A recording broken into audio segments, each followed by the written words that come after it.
having me, and I look forward to the next couple hours. We are going to have some fun. This is going to be a sort of casual, playful event. The goal of today is going to be to make a game, and we're going to be making that game here. And I'm going to talk a little bit about the format of the game. If you've been watching what's been going on with EscapeIf, then you can kind of have a nap for the next 5 minutes. If you're new to EscapeIf, I'll explain what that is. And then we're going to work with an actual teacher to make an actual game, sort of like Iron Chef or Chopped style, where that when they haven't pre-designed things, you're going to be my consultant team, and I'm going to be using your ideas, and we're going to make a game. I thought it might be a nice way for you to see how I make a game, to see the process that I use, because it can be really hard. There's two things that are really hard when you're making games. And the first thing that's really hard is knowing how to start making that game. And the second thing that's really hard is knowing how to stop making that game. And so we will at least get to the start, and then we'll stop at noon, and that will be the end of that. So let me make sure I've got things. Let's see, it will show me what I'm should do. That is what I want to do there. I'll have to do everything differently. And so if I go to full screen, I wonder if that'll do it. No, that's not nice. All right, if we go to this, it's going to unshare what I want to share. So now I have to reshare the slideshow to share there. Okay. All right, so I'm going to talk a little bit about what I've been doing with EscapeIf, just so you have an idea of what that's all about. Escape rooms, if you haven't seen what escape rooms are, this is a definition I came up with, that they're live action games. They're in the physical world. They're team-based. You're working together. You're trying to discover clues, solve puzzles, and accomplish tasks in one or more rooms in order to accomplish a specific goal in a limited amount of time.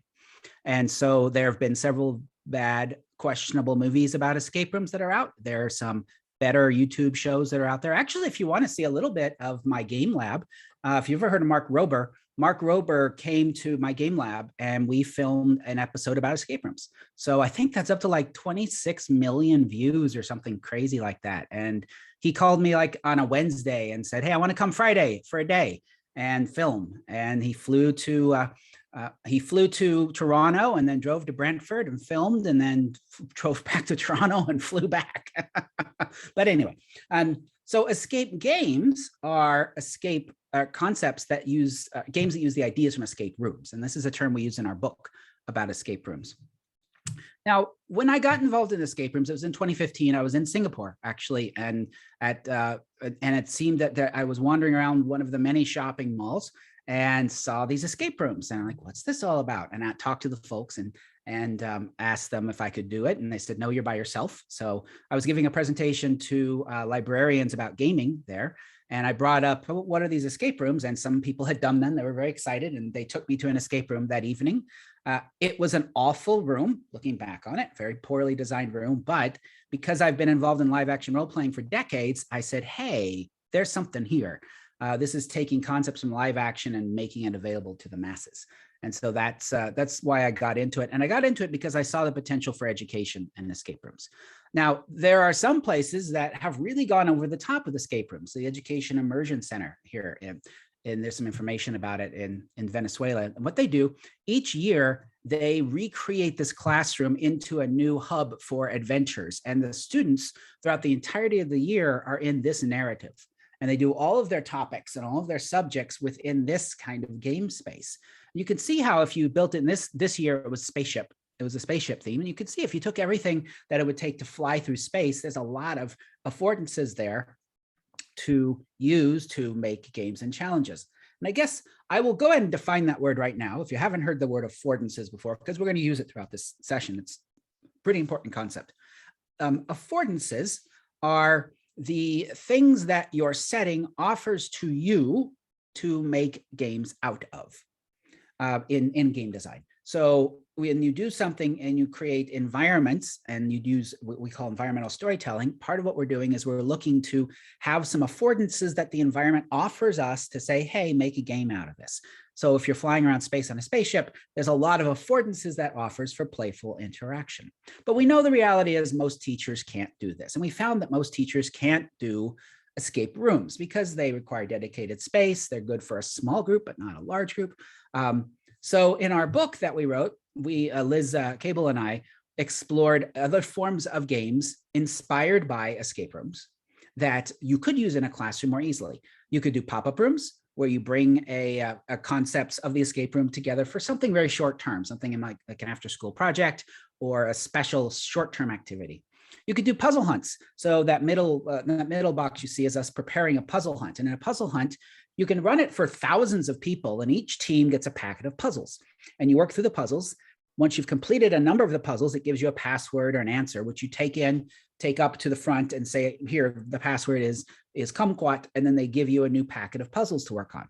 Now, you can incorporate live action activities into this. So like in our puzzle hunt, we had a 5-minute escape room. So when players got to a point in the puzzling, they could go and play this 5-minute escape room and then come back and continue the puzzling. And so that can work well for a full class where you got everyone working on challenges, but it only requires packets of paper. Breakout EDU and the breakout boxes are another popular way of doing escape games. And the idea here is that you have this box, you have a series of locks, and you have a set of papers, and the papers have the challenges. And then the challenges are resolved through opening certain locks on the box. Breakout EDU was the group that first came up with this concept. They're still out there. But the challenge with Breakout EDU and breakout boxes is you quickly accumulate a lot of stuff. I've run breakout boxes and designed breakout boxes, and I end up with all these boxes and locks and all these things, and it gets overwhelming. So I was talking about this about 1.5 years ago at an mEducation Alliance event, and Tony said, you know, Scott, I've got a challenge for you. We support classrooms where there's a blackboard and eager students and found objects, and that's about what you have to work with. Could you make escape games for this space? And I said, wow, that's interesting and hard, because so much of escape games relies upon the environment and relies upon the stuff. Can we do something about it? And so I started thinking. Now, I've been involved in gaming for, don't do the math, years. And over those many decades, I've explored a lot of different kinds of games. And I thought about all the different places where I've engaged in games where you didn't need a lot of stuff to play.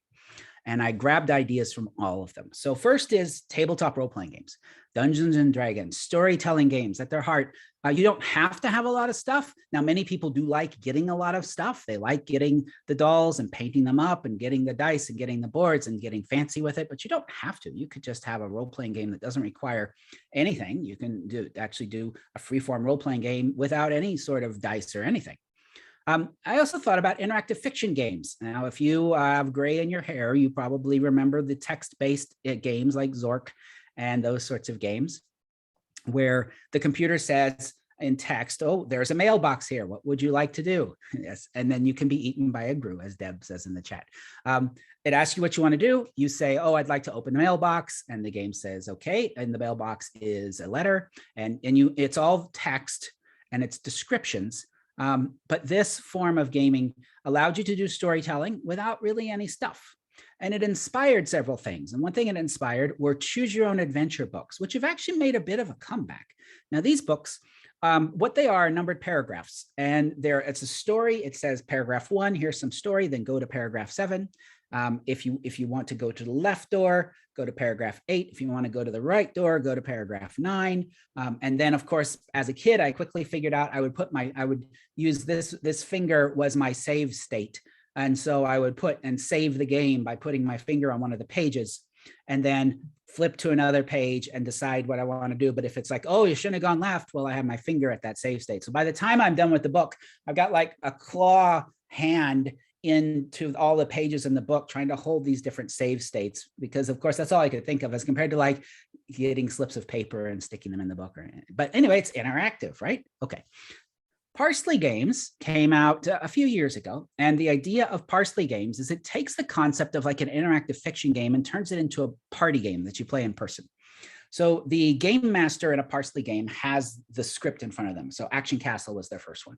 And you can find the PDF of Action Castle online if you search for it. And what it is the person running the game has the instructions of the world, and they will start to read, just like in the interactive fiction games. There's a garden path here. There's a fishing pole here. There's a pond here. What do you do? And they point to someone, and that person says, you know, pick up the fishing pole. Okay, you have a fishing pole. What do you do? And you point to the next person in the room, and you continue going through, and everyone gets one step of what they're doing. So it plays like an interactive fiction game, but it's done where everyone in the room is working together to try and solve the challenge, but everyone only contributes a little bit. And I said, hey, that's a pretty cool idea. Let's work with that. And then there's audio escape games. So the Escape This podcast is an active podcast. I think they're entering their 5th season, and it is escape games done via podcast style. So the people running it, it's run like a tabletop role-playing game, but without a system. So they have a narrative and puzzles and challenges. It's a fun podcast to listen to if you're driving and you like escape rooms, because you get to play along with the players as they're trying to work through these escape rooms. And I said, you know, we could take ideas from all of this and bring this together into EscapeIf. So the basic idea, though, is that the teacher is playing, it's the computer, and the blackboard is the screen. And that's what's going on. So it's not a digital game. We're doing it in this analog game where the students are all working together to try and solve puzzles. Now we're going to do a brief EscapeIf demo of the 2 main components of EscapeIf, just so you can quickly see what it's all about.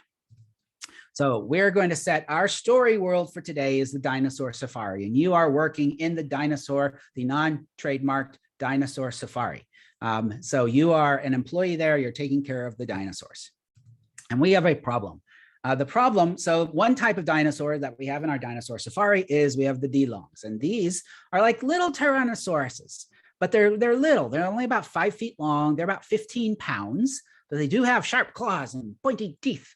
They also actually were covered with feathers, but their home has been damaged. The place they're normally kept is damaged, and you have to make a holding pen for them. You've got 2 things you could use. You could use wood, or you could use metal for the holding pen. Now, you've got to decide which we should use. Now, the wood can be a taller pen. You could make that like 10 meters tall, 30 feet tall, but it's made of wood. The metal one is going to be shorter, only about 5 meters, 15 feet, but it's going to be made of metal. Now, this in the EscapeIf system is called a choice. And there's 2 ways to implement the choice. You can either do it like I'm doing here and immediately go into a vote, who would like to make it out of wood, who would like to make it out of metal, or you can give the students and split them into small groups and give them a few minutes to talk about it. We're not going to do that today because I want to get to making games. So we're just going to go straight into the vote. You type in the chat right now if you think we should make our pen out of wood or metal. And we'll be using the chat a lot throughout our sessions today. So type in the chat, wood or metal.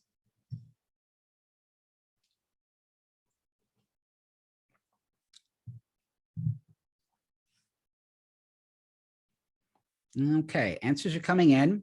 It's looking like there's more metal than wood. Now in a class, many times what I'll do is if I don't want the students, like in this case, you read what other people said. If I didn't want that situation in the class, I would ask the students, please close your eyes, and then you're going to vote. And that way everyone can vote without other people knowing what their vote is going to be. So in this case, you've chosen metal. So what I would do then is the board allows us to track variables. And so what we've just done is we've set a variable. If this were a program, a computer program, we would say fence equals metal. So I would write on the board on the top corner, metal fence. Later on in the game, there would be a if-then statement in something in the script that I'm reading that says, if they chose wood, then go to paragraph 7. If they chose metal, go to paragraph 8. I could immediately go to a paragraph and read something, or it could be delayed, where it's like, okay, they chose metal, we'll see what happens later on. So that's a choice. Now, the other is a challenge. So in this case, I didn't warn you, there will be math. Yes, we're going to have some math here. So the D-Long pen, it's damaged and you're going to rebuild it. Now, you end up with 24 meters of metal fencing. That's how much you have. You're going to make a square or rectangular pen. Now, this is a game about perimeter and area. So as a reminder, to calculate the perimeter of something, you add the 4 sides of that shape together. So if you had a pen that had, say a 2x4 pen, it's 2 foot plus 4, which is 6, plus 2 plus 4, which is another 6. So that's 12 meters. That's the perimeter is 12. You have 24 meters of fencing. So we're flipping the problem around to make the students think about perimeter in a different way. You have 24 meters of fencing, and your goal is to figure out how many D-longs could you fit in the pen if each D-long needs a 1 square meter of space. So that 2 by 4 foot pen we talked about earlier, that's going to be 2 plus 4 plus 2 plus 4 in perimeter. The area of that is the length times the width, or 8, and it will hold 8 D-longs. So you now need to figure out the most effective way to use 24 meters to hold the most D-longs. Now, again, what I would normally do for time is I would say, okay, we're going to put you in small groups. You're going to have 5 minutes to work through this and come up with the best answer you can. I'm not going to do that because I want to move ahead to getting to designing. So we're just going to do it in the chat. So in the chat, figure out, work it out as a group. And the way you're going to do that is you're going to pick one and solve it. So you do this through trial and error. Figure out a shape that will add up to 24, where the 4 sides add up to 24, and then calculate the area. And that's for the D-longs. And so you're going to try different sizes, and we'll try to see what's the best. So in the chat now, figure out one pen. You can make up, so the easiest way to do that is pick a number that's less than half of 24 as your starting place, and then use that to figure out the rest of the sides, how big they have to be to make a square or a rectangle, and then multiply the numbers together to come up with your area. So like, for example, I'll put in the chat one way it could be. I could make one that's 11 by 1, because 11 plus 1 is 12, plus 11 plus 1 is 12, and 11 by 1 will hold 11 D-longs. So other people, if you've got other ideas of what those pen sizes could be, you can put them in the chat. To make challenges easier for students, you can give them more tips. So for example, here's an additional tip. In order for it to be a rectangle or a square, you know that each pair of sides have to add to 12. It has to be a 12, something adding to 12 plus something adding to 12. So once you figure out 2 numbers to add to 12, you've got dimensions for a rectangular or a square pen. So we got 6 by 6 square, 36 D-longs. Do we have other ideas for shapes?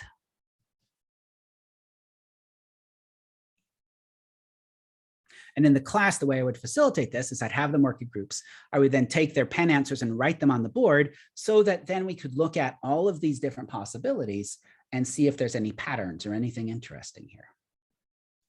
Even if you got an answer that was not higher than 36, go ahead and put what you got in the chat just so we get different answers there.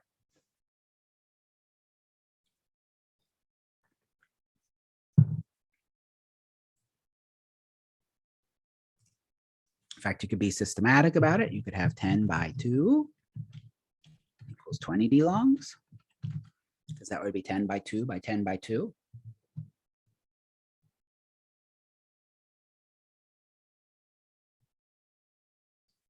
So as you gather these answers, then move into a reflection. And that's the third part of EscapeIf is reflection. In this case, we could reflect and say, you know, the best we can get is 6 by 6, which is 36. What's interesting or about a 6 by 6 as compared to all the other numbers?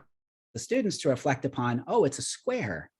And there's your aha in that a square is actually going to always allow you to have the most area than any rectangle that uses the same perimeter. So those are the basic ideas that go into an EscapeIf game. It's choices and challenges and reflection, all held together by a narrative. And that's what we're doing. And the term EscapeIf, by the way, came from escape for escape rooms, and if for IF is interactive fiction. And that's what EscapeIf is from.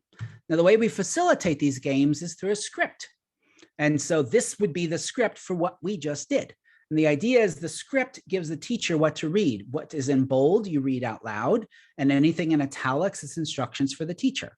Because the idea of EscapeIf is to not only be low resources and that it's not going to require anything in the classroom, it also is low resource in that we want to save the teacher's time, that they can start right away and just start reading paragraph 1.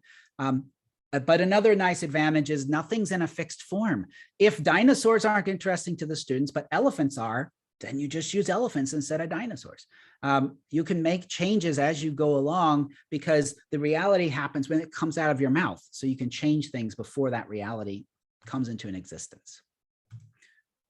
The other thing about all of this is it's all in the Creative Commons. So all the games, if you go to escapeif.com, you can find 4 sample games, you can find guides, you can find all sorts of tools out there for making games. And we are working with the mEducation Alliance to create a repository so that as you make games, there will be a place your games can be shared with everyone else too. And that's where we're going with this, is we're actually trying to get things out there.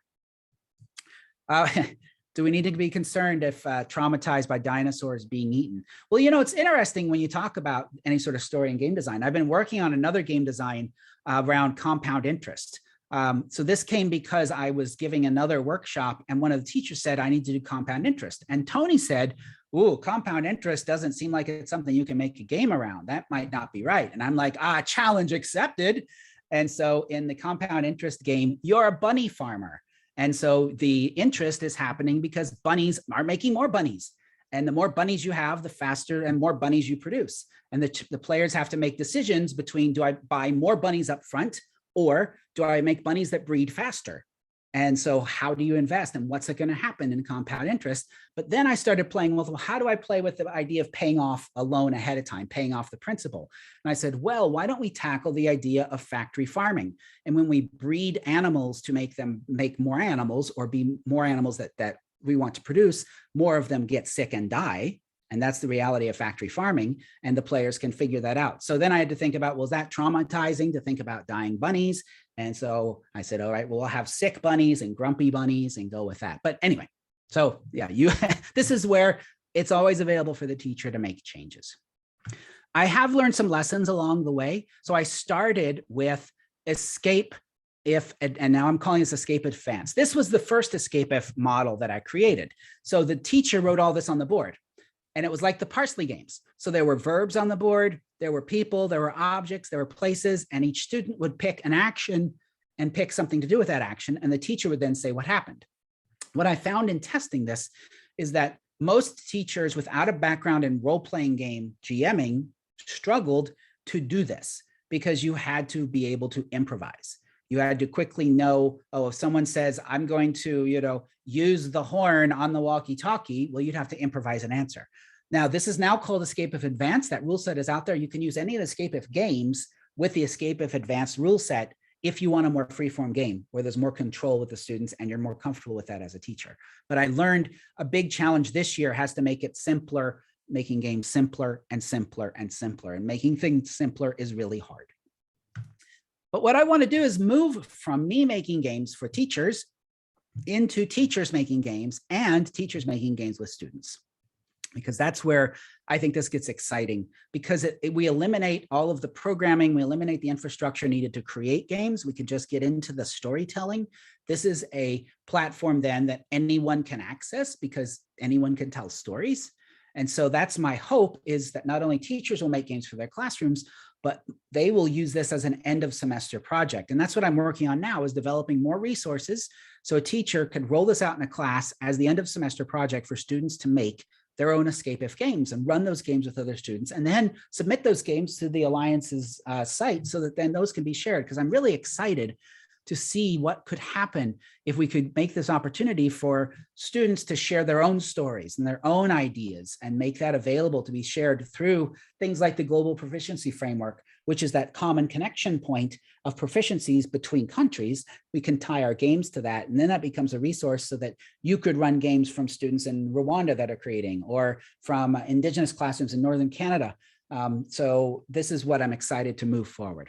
But to do that, you have to know how to make games. And that's what we're going to be doing today. We're going to be going through the game design process, or at least one way to start. Because if you've never made a game, the problem with making a game is a very circular process, and it feeds into each other. You make stuff, you try stuff, you develop stuff, you then make it again and plan and try again and fail. And it's this circle of this toilet bowl flushing down. Maybe toilet bowl isn't the right analogy to use, but it's this never ending spiral. We'll go to the never ending spiral staircase there, going to the holy high of whatever you're heading there. That's a horrible thing as well. There you go. Actually, Ash had an interesting point to say, what if you made a circle? And there, that now heads us into a whole nother, if we know as the teacher that there's going to be circles and circumferences coming up soon, then we use that as an opportunity to introduce that concept, because these games work best either to introduce a concept or to assess and refine a concept at the end. They don't work so well for the grinding of a concept, but they work really well to say, oh, that's interesting. We have 24 meters of space. That one, how big a circle can you make with 24 meters? Two, what is the area of that circle? And so that's yeah. And that's what's cool about the system is the teacher could just do that. And they don't have to reprogram a computer program. They don't have to change a board and board a card game. It's their script and they can just make that come to life. If they have that aha, said, hey, let's explore it this way. So the stages here that we're going to go through today, and the goal of today is we are going to work through and make some of a game. Is you always start, when you make these kind of story games, you start with the story. And you start with creating your story world. You start with creating your affordances to build your story out of. Because if you don't, if you just say, well, we're just going to start by making the problems, the puzzles, the challenges, then that's how you end up with, welcome to the Mad Minotaur's Labyrinth of Linear Algebra. And so we're going to walk through the labyrinth and then we're going to have a door and we solve a linear algebra problem to go through the door. That's what happens when you don't start with the story and you don't build out of the story, is you end up with these superficial, bad educational games that we've been subjected to for decades. So this process will make it more likely that the game you have on the other side will align both with the story and the learning outcomes. So I think it's going to be time to bring on our special guest. So Ash, do you want to turn on your camera? Ash Shetty is going to be our teacher who has had some challenges with a certain topic. And so we've asked her to be our client for making a game today. So we'll ask Ash to introduce herself and tell us a little bit about what she's worked with and what challenge and learning outcomes she has been struggling with.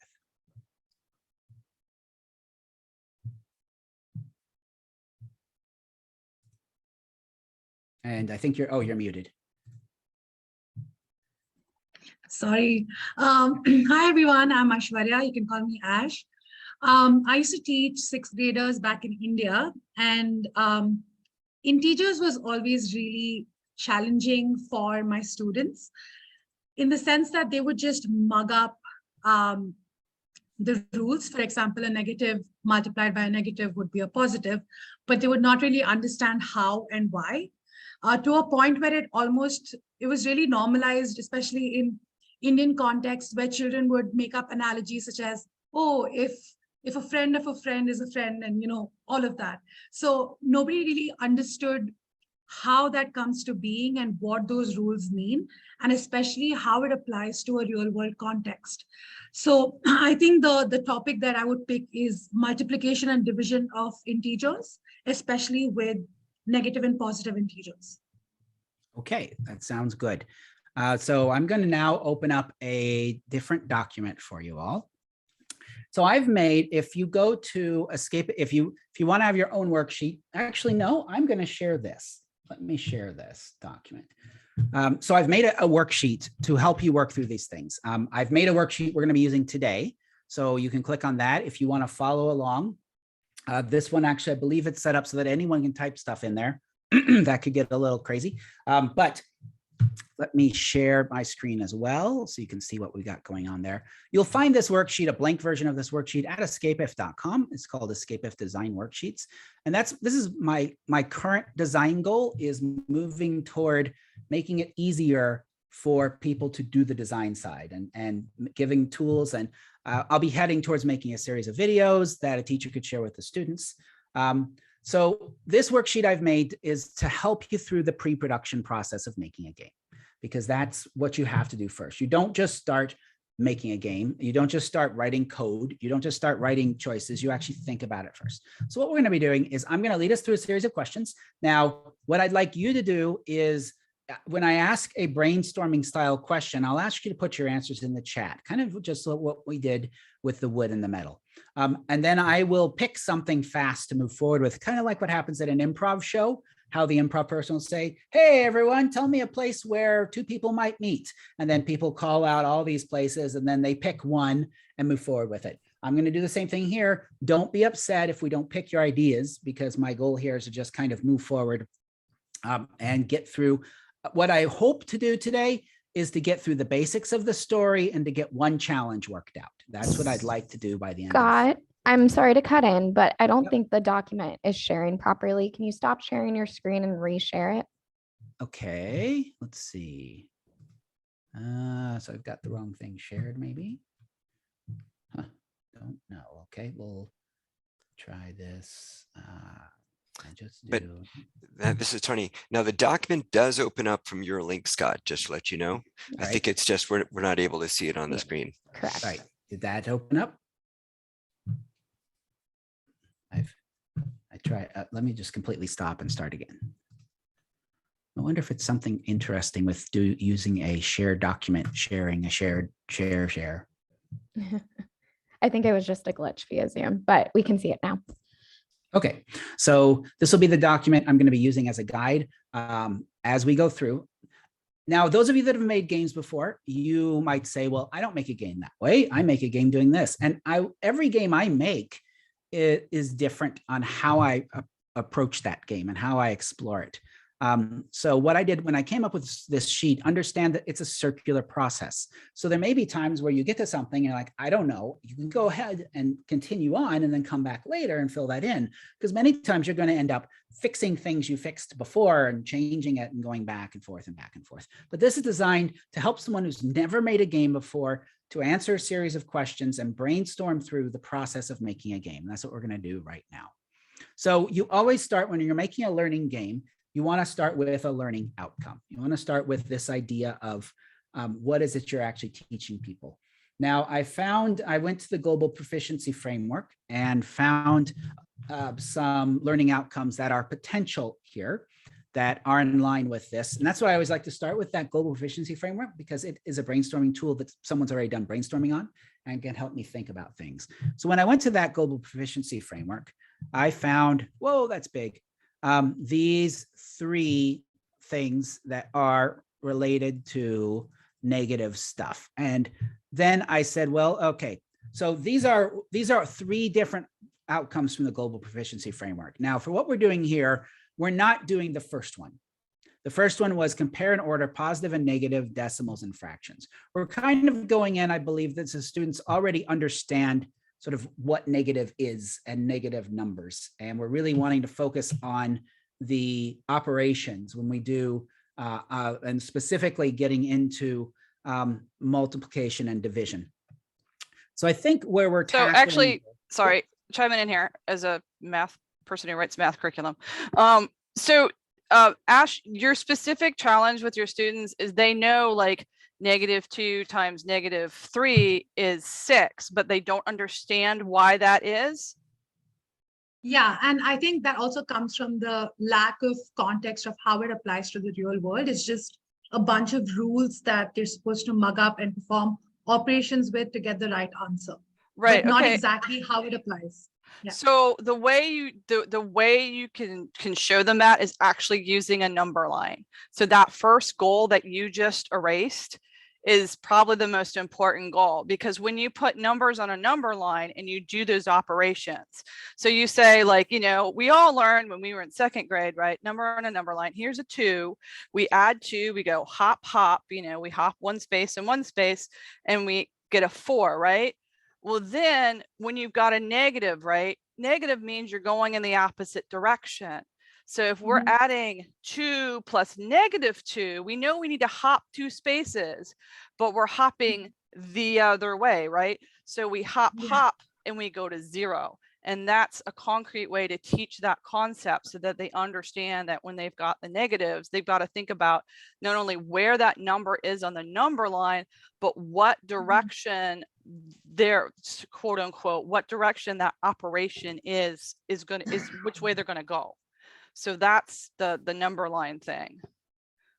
Okay. Does so we'll that keep- make sense to everybody? Yeah, and we'll keep the number line then there and this first one in there because we may end up saying this ends up being a method or a puzzle that's built around that concept of doing that. And that's why these are useful. So that was good. This is why I have my consulting team here and you all are part of the consulting team. And this is why this COVID stuff sucks. And one of the reasons it sucks is that I'm not able to do this with my students. I gave up a third of my game lab for a student lounge. And being able to, anytime we had a game challenge, I would roll a whiteboard into that student lounge and I'd say, hey, everyone, I've got something to explore. And I'd start talking through it and get their ideas. And it's exactly for this reason, that someone will have a perspective on something that I never thought of. And it makes a huge difference in that aha and giving you those ahas. And so that's going to be the hope here as we do this, is we're exploring these ahas together. So we'll come back to this. So there's actually a point in this process where I push you back to say, go back and relook at your learning outcomes and now refine them into what you're actually doing. So that this is like our starting space is we're exploring in this space. But now this is probably the hardest one and the biggest challenge is real world applications. Now these games are most effective when there is a real world application. So you can feel free to use the chat to type in real world applications of needing to multiply negative numbers or negative and positive numbers. When would you need to do that in the real world? This is, I think, probably the hardest part of this particular challenge. I've thought about it a little bit, but I didn't like pre-cook a dinner like a cooking show to say, and now here's the chicken I already made. So we're not going there. All right, so we have budgeting and we're underlining. Turn that off. All right, so we have the idea of budgets, profits, debits. So social media analytics. Do you want to talk more about that? Like likes and dislikes, is that what you're thinking? Okay. Yeah, I mean, something that would be cool for kids. Dislikes, there we go. My microphone is between my hands, so I'm typing and everything feels funny, like there's extra fingers in the way. Political polling. So there we have like, especially, well, like where there's a two-party system and votes for one party go against a different party. Now that breaks as soon as you get out of a two-party system, then it gets a little more confusing. Like here in Canada, it's like, we have 5 different dimensions upon which to vote. And what other ideas are real world when would you have to do this, multiply negative numbers or multiply negative and positive numbers?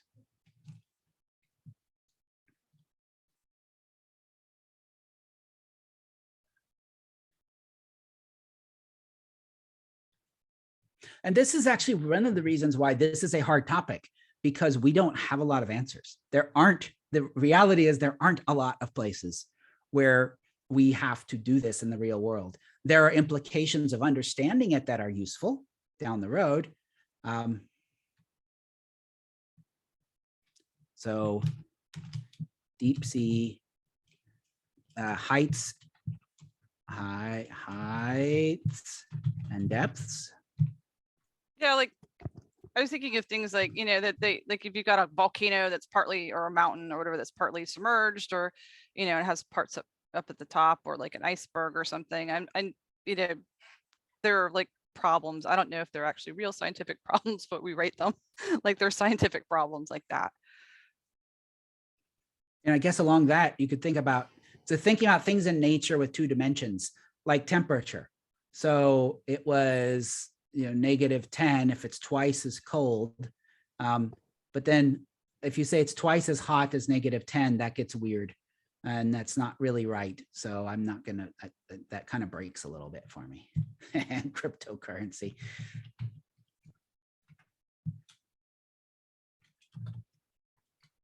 And Scott, what I meant more specifically was like teaching the elements of what a stock market is, just sort of understand, I don't know if that fits, but just in generally understanding that things go up, they go down. In some respects, there is negative.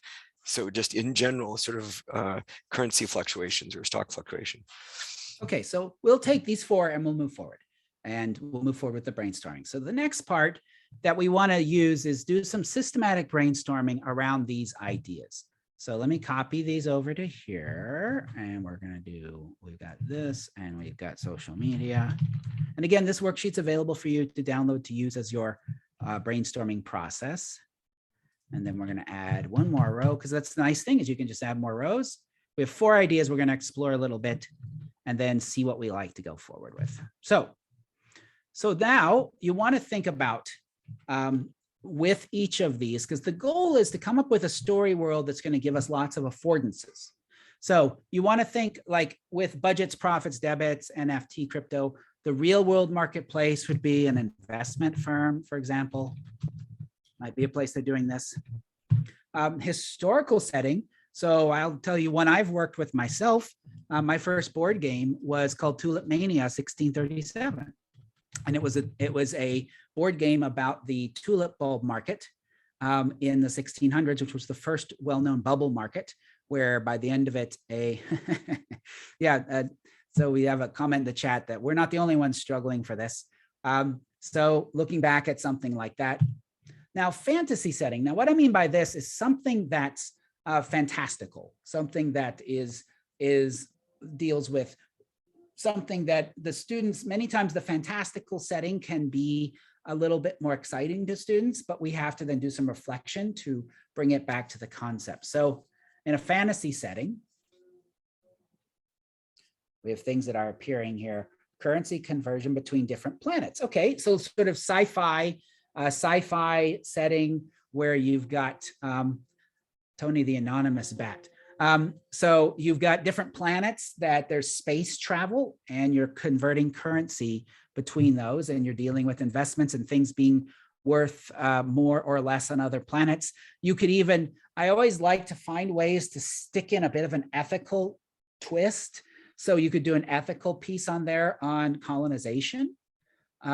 If you're like, oh yes, this planet has all these wealth, we're just going to go and take it. And then you get those questions about kind of like I did with the bunny farming and sticking in factory farming and GMOs as a bit of an ethical, hey, let's talk about this. You could actually stick that in there a little bit. All right, we will move on. And now we're going to talk about social media. So social media, the idea of putting value on people liking or not liking what you have to say, and there being value to that.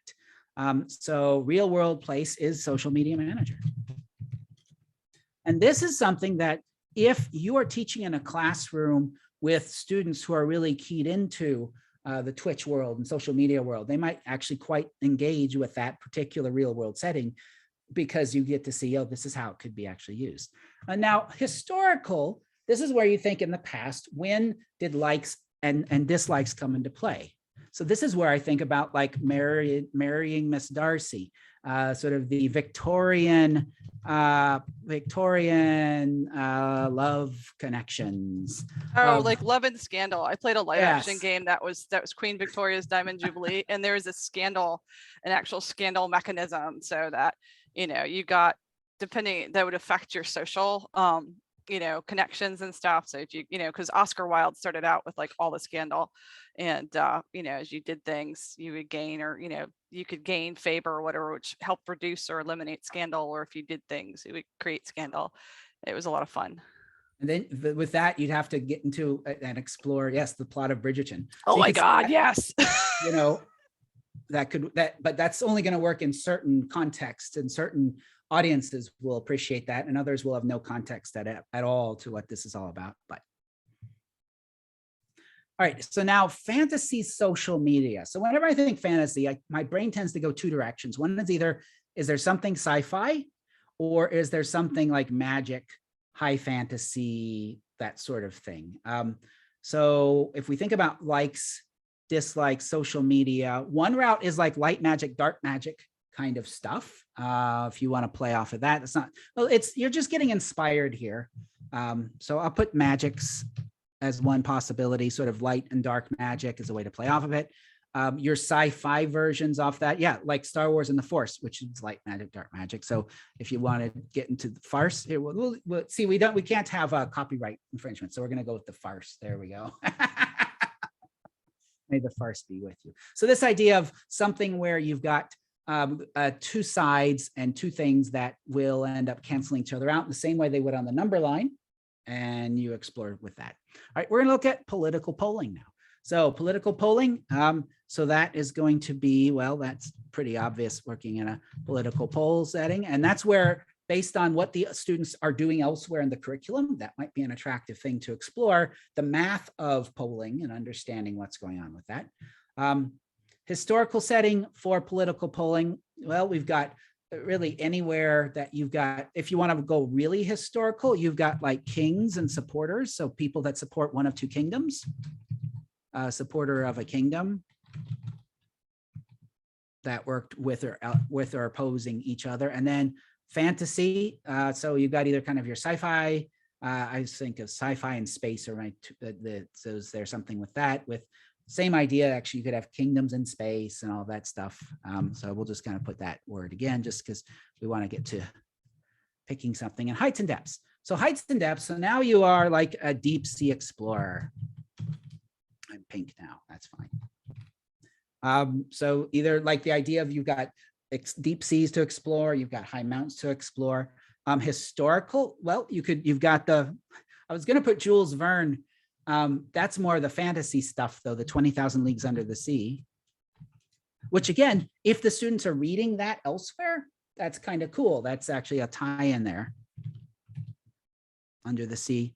And then you've got expeditions. So you've got the historical going up to the top of Mount Everest and that kind of thing. Everest. So we've got height of mountains and volcanoes, both above and below the water. So deep sea explorer or geologist. Okay. So now we want to think about, so we'll leave that here. We'll come back to this in a minute, because we want to think about one more thing, and then we'll go back and make our big choice. And if you have other ideas as we go on, you can type them into the boxes. But now we got to figure out our genre, and we're going to let Ash be the picker on this one. So the genre is going to be, what kind of story are we writing? Now, these are genres just like you'd see in movies or books. This can tie into what the students might be most excited about. So is it an adventure where you're exploring the unknown? Is it a mystery? Is it something that's espionage? Is it recovering someone that's missing? Are you trying to survive? Is it something about science and research? Or is it like nurturing? You're taking care of things. Which of these, one or two, do you see the students being most interested in? I think for my context, it would be mystery and espionage. Okay, mystery and espionage. So that's what we're going to be looking at now. So now that you know you want to create a game that has a storyline that's based around mystery, espionage, spies, that kind of thing, sneaking around, and that is exploring negative and positive numbers in some way, now we return back to our brainstorm and we say, which sector from all of these do you think makes the best connection to mystery and espionage and our topics? And again, Ash, do you have an idea? Was there something that you thought your students would be more excited by from everything we came up with here?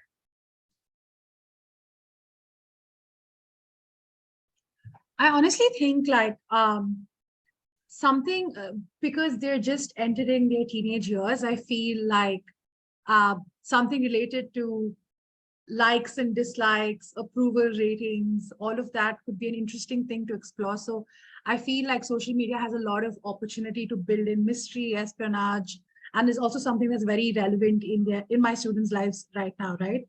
So I would actually go for number 2. Okay. So if we're going to bring that into play, then we're going to say we want to look at mystery, espionage, related to, now we talked about different ways that social media works. Do you want to keep it straight on like modern day social media and like what's going on with it, even getting into like countries, like what happened with Russia and the US election and that kind of the power of social media, manipulating social media. Do you want to like go on that kind of thing? Do you want something that's more more fantasy or more? I think something that's more fantasy based. It'll just allow for more engagement.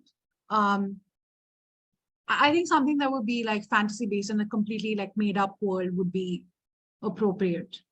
So we could do it where the concept is that the basic idea is the players are working to try and put stop to a bad agent who has created something like that. a social media platform where they are manipulating the likes and dislikes falsely.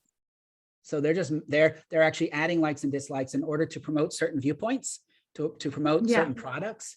Do you think you want to go like ethical products or like viewpoints, or like, for example, there was talk about people with certain physical features having their TikTok videos featured more than people. Well, there was one about like overweight people versus skinny people and seeing what TikTok featured. So that, do you want that kind of a, I think something around that would be really interesting to explore.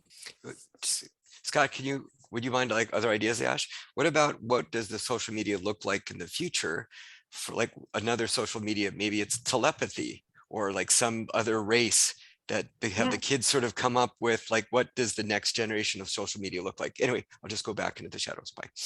Yeah, or there's like, again, you could real life with China and its gamification of society, where you could kind of again project that into a futuristic thing. And the thing is that they're using, I guess, facial recognition and your like your phones too, where you get positive points for, you know, buying diapers and healthy foods and doing healthy activities, but you get negative point, you know, like quote unquote negative points for buying too much alcohol or things. And it actually has like real world consequences, like reporters are getting blacklisted or essentially, and they can't make like train reservations or, you know, transportation reservations or hotels and stuff, and it restricts how they're moving around. But you could do it more fun and less dystopian, like, you know, like pop stars or like you said, your products and stuff, where that can be manipulated.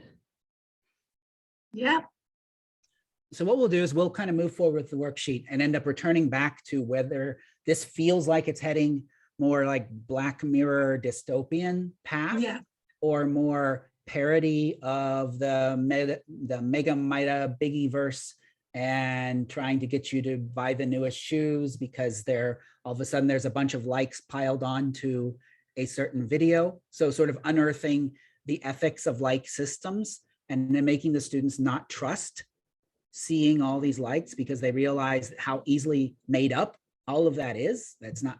And so we'll see where the story takes us. Notice how at this point in our reality, whatever you pick is going to take you on a completely different adventure. And I'm sure those of you sitting out there, each of you had your own idea of saying, well, I really want to get into Bridgerton. I think that Bridgerton thing is cool, but only for the right group of students. I think you could have a lot of fun with, you know, marrying Miss Darcy concept with this stuff, or there's the, you know, so any of these, I could see a really cool the volcano, that sort of adventure type thing would be neat. But that's why you think about the genre, because that's going to help you make your choices and you think about the learning outcomes. So we're going to move forward with this and see where it takes us.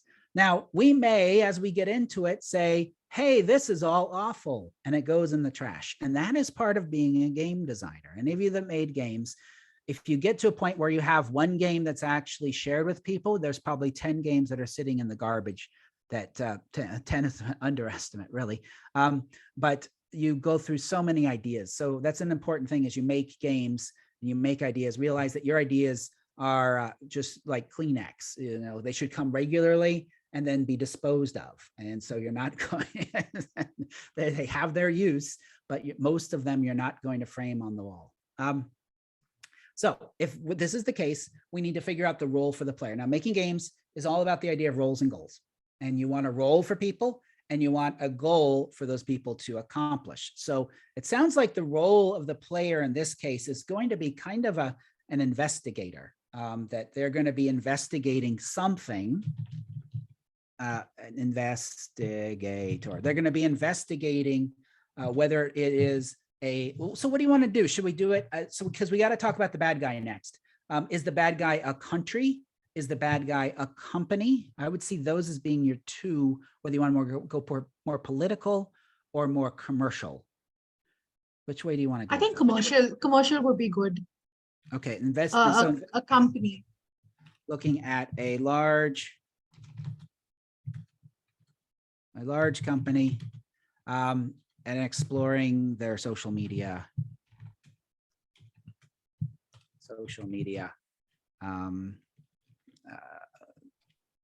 tricks for now. We'll come back to that. Okay. Yeah. So that tells us who the player is. The player is an investigator, and their role in the world is exploring this fraud, exploring what this company has been doing to try and manipulate users of their social media platform. And that there's all sorts of real world examples to tap in on that to explore. Now we'll have to see the interesting challenges where we'll come back to the learning outcomes on this, but we'll get to that. So the next thing that you brainstorm is who else is in this world? And what we're doing at this point, you might be like, Scott, why aren't we making puzzles? It's like, well, because right now, here's my analogy is like an analogy of painting. So if you make a painting and you say, I want to make a painting of a landscape and I want this landscape to have some really pretty flowers on a bush, you're not going to paint the flowers first. Even though those flowers are going to be a really important part of the painting, you're not going to take a canvas and just paint flowers and then say, now we're going to build a landscape around it. You could, but it probably would look really weird. I mean, it might work out, but it most likely won't work out. Instead, what you do if you're painting something is you start with really broad strokes. You start with, here's my horizon line. Here's where the earth is. Here's where the sea is. Here's where the sky is. Now we're going to throw some blue to make watery stuff. And then there's some green where there's some land. And then there's some blue where there's sky. And now we're going to start adding some details. We're going to paint some trees and some bushes and some waves. And now we have a bush. Okay, so now we're going to put some flowers on that bush. And now we're going to add details to those flowers. And we do the same thing in game design, is we start with making these big strokes to set our context, to make our palette, to give us our affordances. Then as we move forward into making challenges, it's much more likely the challenges will make sense in the story world because we've already got the world in place and we're adding those details. So that's the biggest mistake I see with people in making escape rooms and making learning games is they start with the challenge rather than start with giving themselves the affordances to build the challenge out of. And then you end up with the Mad Minotaur and the maze of linear algebra. So we now need to think about our next set of affordances are who is in this world.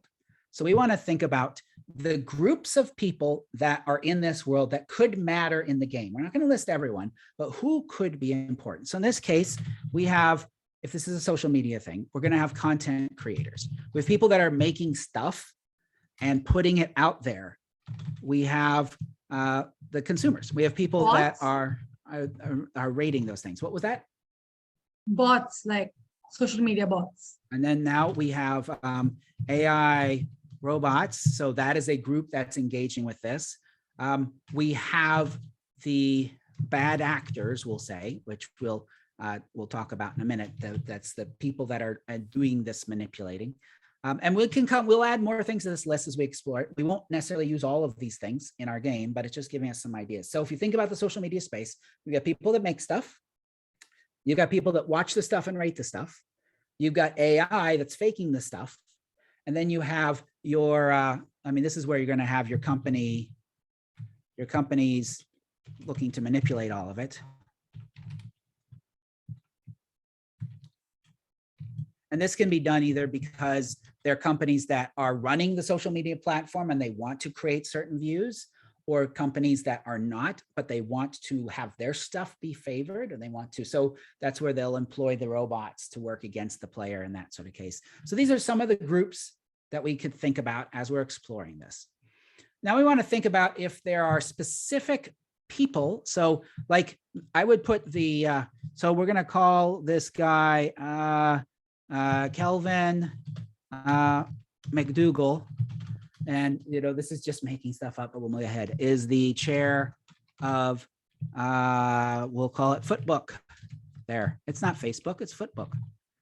And so Footbook is the big platform that they're putting all these things on it.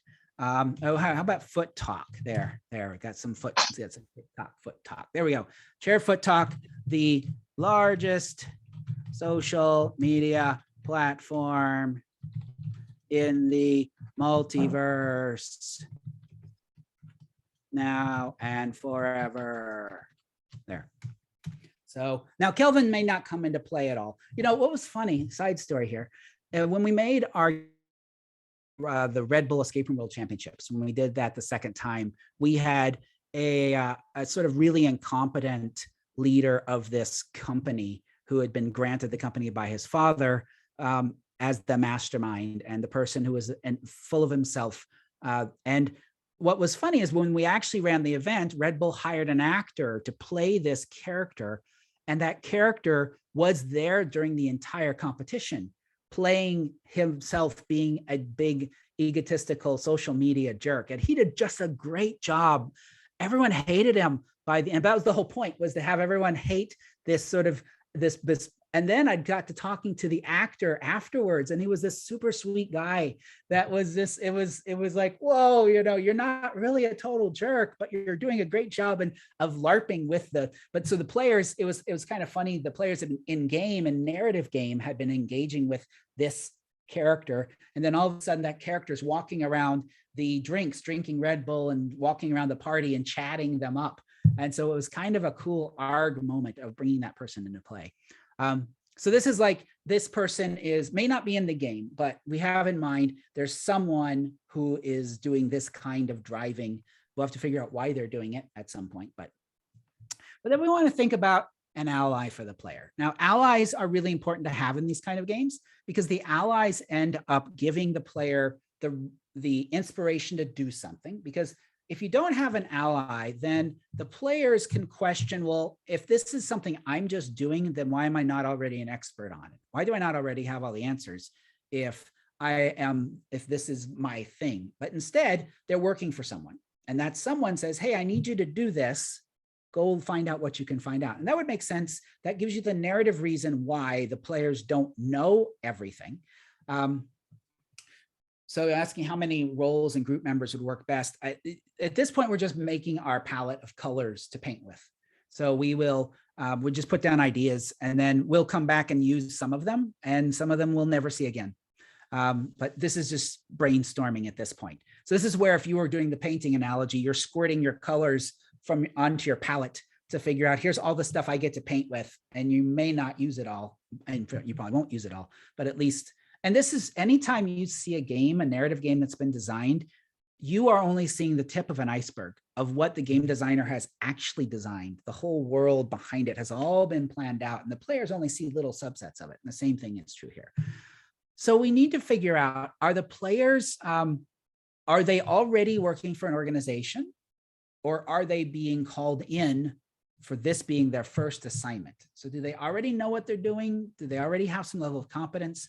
Or are they being tapped? We need your help. What do you think? Do you think they already are here, or do you think that they're already experienced investigators? Because if they're just being tapped to pull in, then you need to come up with a story reason why now? Why did this just happen to you? So I kind of like the idea that we introduce them as, just like in the dinosaur safari, how I said you are working in the dinosaur safari. In this case, you're already working for this organization. You have been responsible for so their main ally. So we need a boss. So we're just going to put the boss until we come up with or the booze. There we go. So this is the player's boss. This is the person they've been working for a while. They trust them. Players are part of, we'll need some name. We'll just call it See the Truth. There we go. An organization designed to ferret out fraud in social media platforms. There we go. So the players are part of this underground group called See the Truth.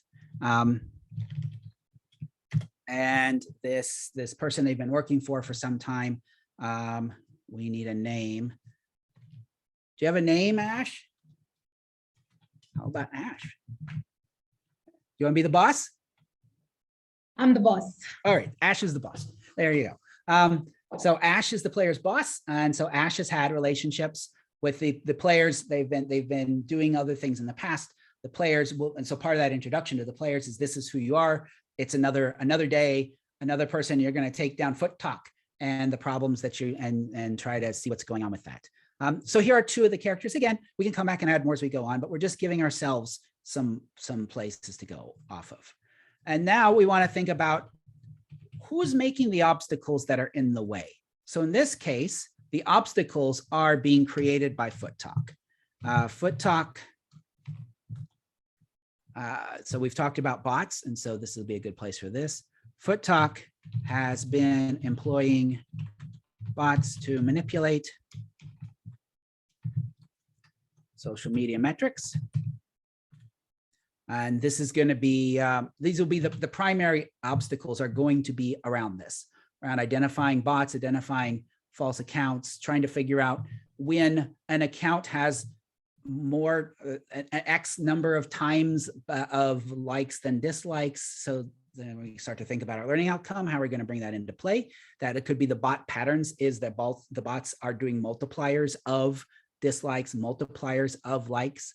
I'll have to think about how that plays out. But that's going to be sort of the prime, because when you make a game, games are about overcoming obstacles.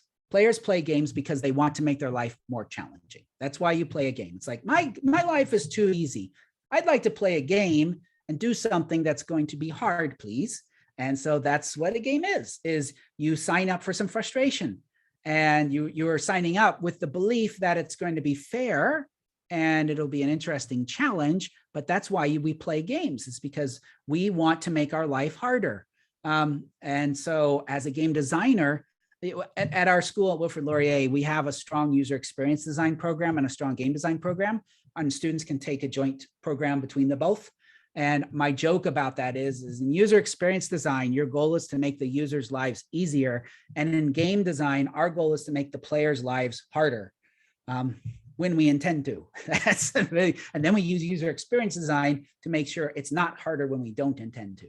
But that's really at the heart of what we're doing as game designers is we're making people's lives more difficult. So when you make a game, you need to think about what's created these obstacles. And this is, if you want to explore this idea a lot more, I wrote a paper called Ask Why for escape room design. And that's this idea of why are these things in the room? And you build it out of these stories. And everything I'm doing right now can also work if you want to make an escape room.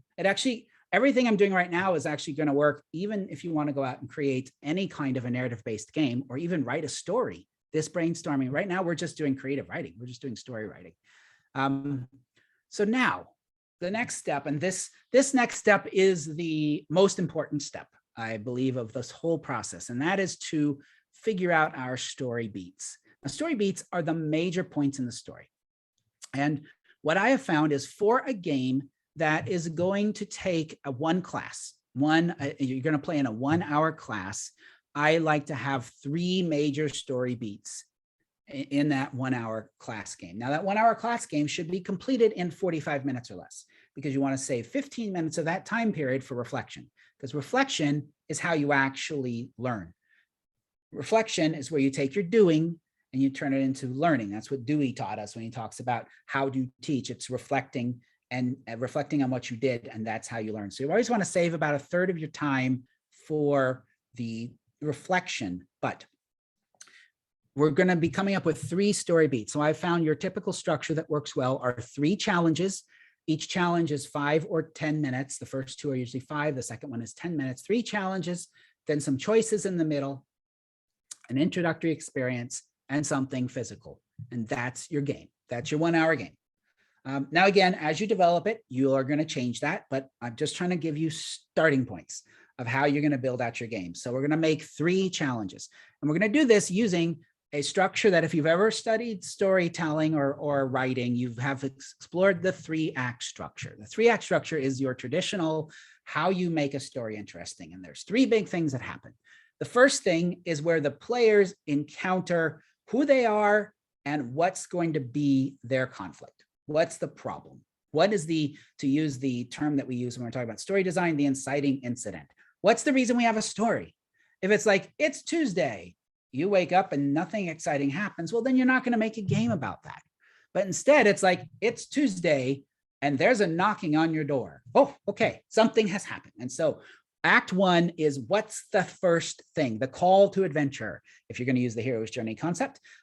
This is actually super simplified hero's journey because in a 45-minute game, you don't have time for the full hero's journey, but I found these 3 acts will be your guide. So Act 1 is going to be what's the first thing the players engage with, helps them understand their role, helps them understand the challenges.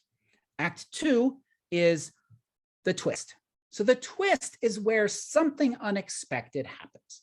And if you think about any book, any story that you've read, if it's interesting, there's a twist. Here's the first thing, you think you know what's going on, then something changes. Then you've got hot dog fingers.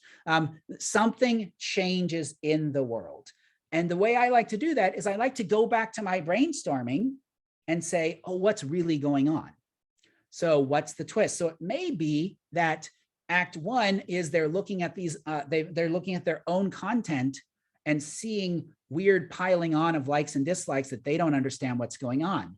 And then Act 2 is the twist. Oh, it's robots in disguise. So it's robots that are actually making these things. And then as they explore the twist, they go to Act 3, which is the difficult challenge, which is where they find out it's all actually foot talk that's behind all of this, because they're able to connect the robots and figure out what's going on. That would be one way of doing the 3 acts. But the idea is that each act is going to convey that story. And in those 3 acts, so it's here's who you are and your first challenge. Here's why it's not what you thought it was. And here's the big thing that's going to then you'll resolve the conflict and be able to have an ending to the story. So we're going to think about these 3 challenges, but I like to think about them in line with the learning outcomes. So, because this is the point where you either succeed or fail at tying the learning outcomes into the story. And here's how you tie the learning outcomes into it. Act 1 is you want an activity that is going to help the students understand the basic concepts of what you're tackling. So Act 1 is kind of your introduction. You do something simple. In this case, if we're looking at likes and dislikes, we do something basic with some sort of math there with the multiplication and negative numbers and explore that in some way. Act 2, take that learning concept and you make it more complex. So you add a new angle to it to help the students explore a second time what they learned in the first, but in a slightly different setting to explore the twist.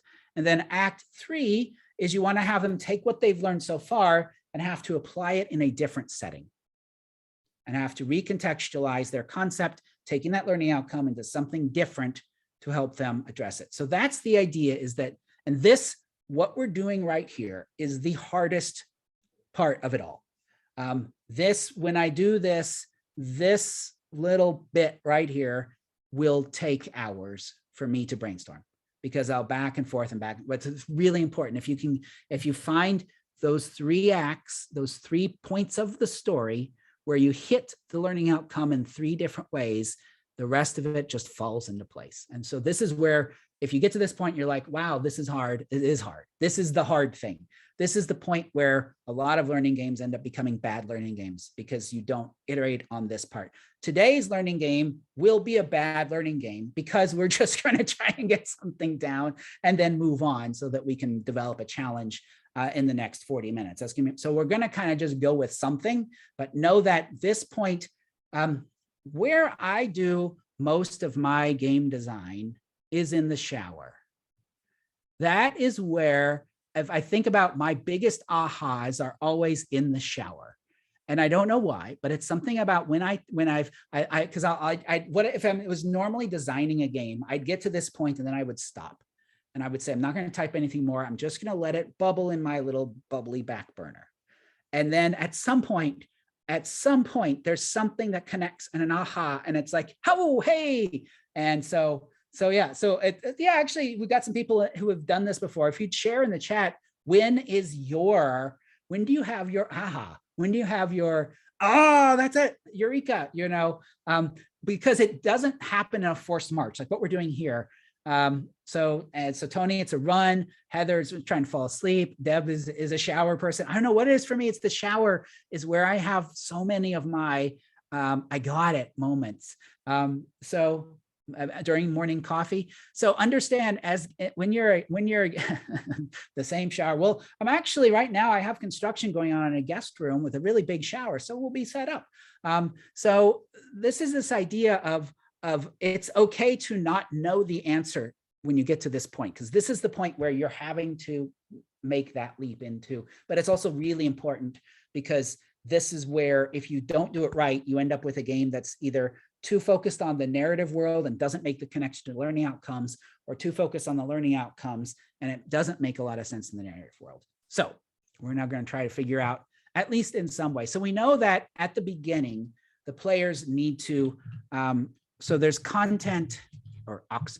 So do we want it to be the player's content that has the weird ratings, or like is it Ash's content that has weird ratings, or does Ash say that we're getting reports from people having weird ratings? How personal do we want, or do we want it to come down to you put up some content last night and all of a sudden you've got all of these dislikes on it and you don't know why? Do we want to tie it straight to the players, or do we want to make it extend it out to be someone else who has had the complaint?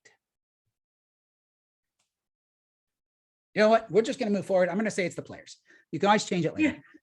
So just because I want to make sure, I want to get something down to move on so that we have something to throw away.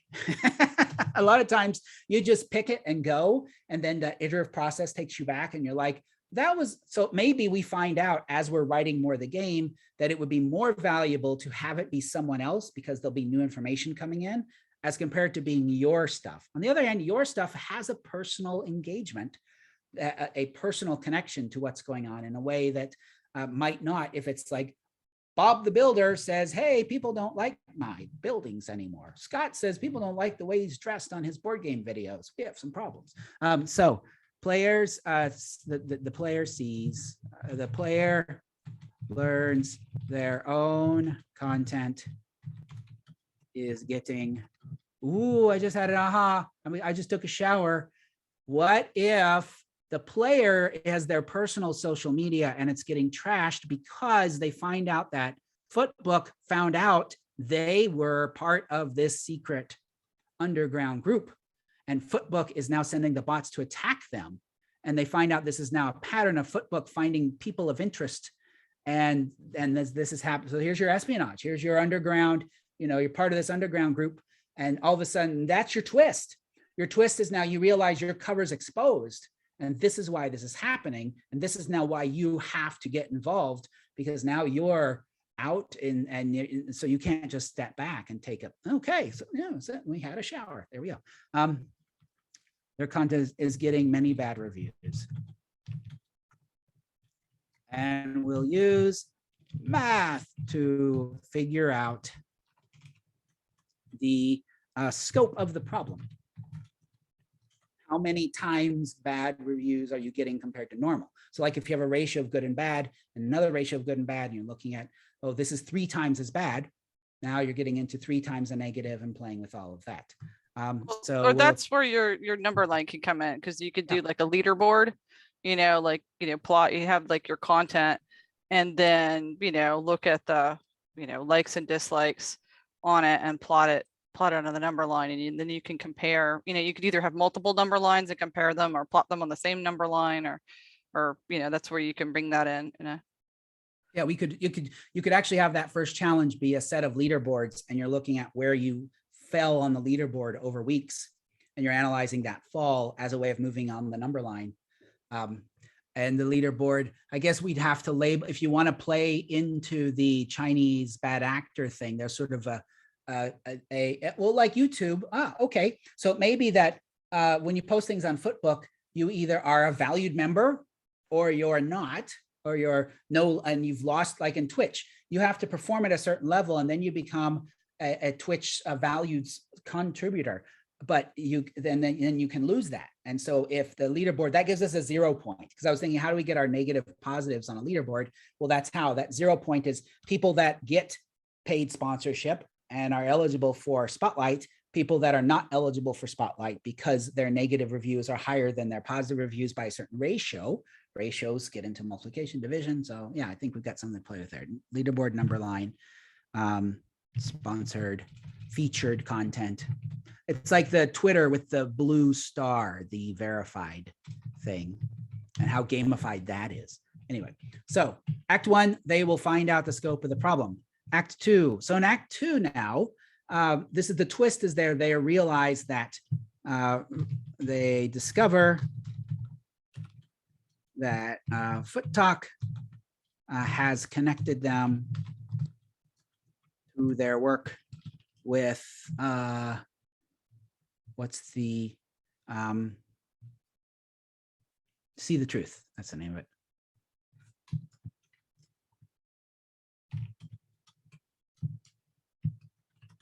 Unleashing the bots. And the way they may be doing this is by they are able to identify a ratio of good to bad that is the exact same ratio as what other people have said to See the Truth with complaints that said, hey, we have these problems. And so the players then look at the data and they're able to see a pattern. They're able to see the exact same ratio of good to bad with people that Foot Talk has been targeting. And they see they're also in that ratio. So there we're taking that concept of multiplication, division with negative numbers, and we're now replicating it. And so you're advancing that. So looking at ratio that's identical, that's unusually identical. Therefore, it has to be bots that are doing it. So Tony has brought up about competing social media, who will lead Foot Talk. So we now need to look at what's going to go on in the next thing. So this actually, if you wanted to play with this, taking Tony's idea, is the final is that the players are going to unleash the bots against the director of Foot Talk to take him down, Kelvin, to turn Kelvin's bots and algorithms against him, to turn Kelvin's account into a non-desirable account so that he is then blocked from his own service. Players, again, we're just going to run with this just because I've got half an hour left and I want to get a challenge down, but this is what you workshop. But we'll go with players are going to unlock the bot against Kelvin to get him blocked from his own social media service. Can I do the evil laugh again? You've had all year to record my evil laugh. Oh, wait, I don't always do it in front of you. So there we go. So, all right. So we have 3 acts. Now, they're not necessarily good. They're not necessarily what we'd stick with, but sometimes it helps us to get something down, start developing it, and then say, wait, this isn't working. We're going to go back and make some edits. So understand everything you put down here this is not permanent. This is all just written in crayon. Well, no, I write crayon myself, pencil, so that you can go back and erase it. You'll make changes. You may say, you know, I really like what's happening in Act 2 and just that, and I'm going to recreate the game and just explore this Act 2 and make 3 acts out of what was normally happening in Act 2, and that's fine. So it's better to put something down and move on and then come back later. So Tony, I see you have your hand up. So Scott, just was wondering, when you talk about the acts, what I really liked it was starting with a sort of generic sort of math concept, then developing a story. But what got really excited is that the story itself, you could use for all sorts of math concepts, right? Once you've gone through. So wondering if like a teacher might be that they're going to deal with negative numbers in just one act, but then build a story narrative that has a number of math concepts all under that same story. And this is in our book, we talk about this concept of the story world and how valuable it is for a teacher to make their, like why I've put all of my games so far in the Dinosaur Safari story world, because it creates all these affordances. And the more games I make in that world, the better I get at using that. It's like if I'm good at painting landscapes, then I'm going to continue to paint landscapes because I'm going to be better at doing it. Same thing here. If Ash is really liking the social media story world, then you could start to think about lots of connections of not only math, but history, communication, writing.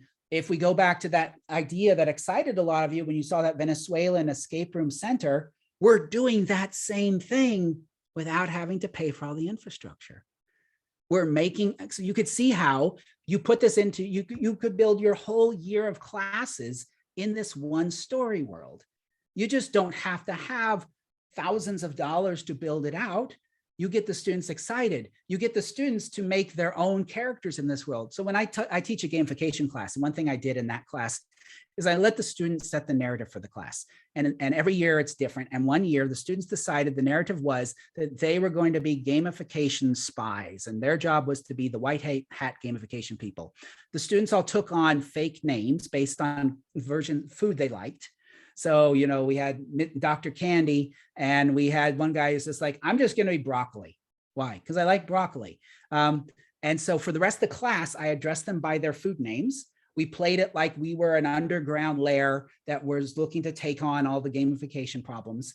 And you could do that with your class. So if you like that idea of having the class set in a story world, you can do that without all the money and the resources. You just take on the roles. It's role playing. In fact, what I did in my gamification class one time, I came in and started talking about points and badges and how wonderful rewards were and how we were going to do all this stuff. But I wasn't wearing my chef's hat, because that was the role the students made for me, was head chef. So I wore chef's hat for the rest of the semester. I wasn't wearing my chef's hat, and I was presenting in a very different style of that I'd been done for the rest of the semester. And then I told the students to get out paper. We're going to have a test. I didn't have any tests in my classes. I didn't. And so we're going to have a pop exam. And so one of the students said, hey, are you really head chef? And I brought a Nerf gun that I had tucked in my back waistband. Go America. And so I pulled out the Nerf gun and I'm like, oh, you found me out. I was trying to infiltrate you. You're not going to tell anyone about me. And when the student said, this is the coolest moment ever, my teacher pulled a gun on me. Now it's like, I don't think I do that now, but it's that sort of that playing into that concept. I probably use a different way of, but you could see how if you found a story world that you embraced, you can then tell the students, now you're all going to write games in the story world. When the students get into the story world, they can then make the games in that story world. You can see how this can all build up, but that's what the power of narrative and the power of story can get people engaged in this and thinking about connections that they may have never thought of. So in the last 20 minutes, we're going to we're going to try to make one challenge. So you can see how I do that. So we're going to look at the Act 1 challenge, which is the idea, the specific learning outcome here is we want to look at, so this was the number line concept, the idea of looking at a number line to visualize multiplication of negative numbers, negative and positive numbers. The idea that if you are looking at a number line and you are saying we're at -2 and now it's 5 times as bad, then we go doop, doop, doop, doop, doop, and we still have -10 because we're going 5 times as bad. So this might be the Act 1 thing. And then you're going to build on that in Act 2 and say, okay, now we want to see what happens. How do we go from 2 negatives together? So I would see Act 2 would be, we're going to look at how do we do 2 negatives to turn it into a positive. And then Act 3, we're going to say, well, what if we have 2 negatives and a positive and we multiply all 3 of those? What do we get? Or play with division or something. But you can see how you're going to build during each one and make it more complex to build on the last one. If you start with a really hard thing, the students will be frustrated. And this is another game design concept called the theory of flow. Flow is the idea that the game gets harder as the players get better. So you don't want to start with the really hard thing. You want to start with something that's accomplishable. And so it's within their zone of proximal development. If you want to use that learning outcome concept, ZPD, where the player's here, the students are here, you want to take them to this spot, and then they get to this spot. And then you go to Act 2, where you're going to go here. And then you go to Act 3, where you're going to go here, and the players will be able to join you on that journey. And that's what we're doing in this game design. There is a counter method of doing it, which is if you're doing like a comic book style adventure, if you think about how a lot of comics start, they start with, haha, I am the giant boss and I will defeat you in a way that you will never be able to defeat me. And the players have a giant loss. So in that case, it would be like a really complex or hard challenge the students get, and they realize they don't have the skills to overcome it. But then the game is about building up the skills so that then at the end of the game, they come back to that challenge and then they can overcome it. So that is another method of doing a story. The challenge with that, though, is when you push the students and you give them something really hard and they fail, that can push them too far out of being motivated, and they can be demotivated because they're like, I'm never going to get this. So I'm very careful when I use that kind of thing. What I do sometimes is I will show them the challenge, but I won't give them time to actually do the challenge, so they don't have that sense of actually failing themselves. But it's like you run into this thing, here's what it looks like, but you know you can't do it yet. So you return to your boss to ask questions. I don't let them have the downbeating of you don't know what you're doing. I just present that narratively. So then we move on to the growing up, and then at the end, they're able to take it on. So that's the way I do that. Anyway, so this would be our learning outcome where you're looking at a number line. The elements of the story world are the affordances. What's our building block? So this is where we think about everything we've done so far.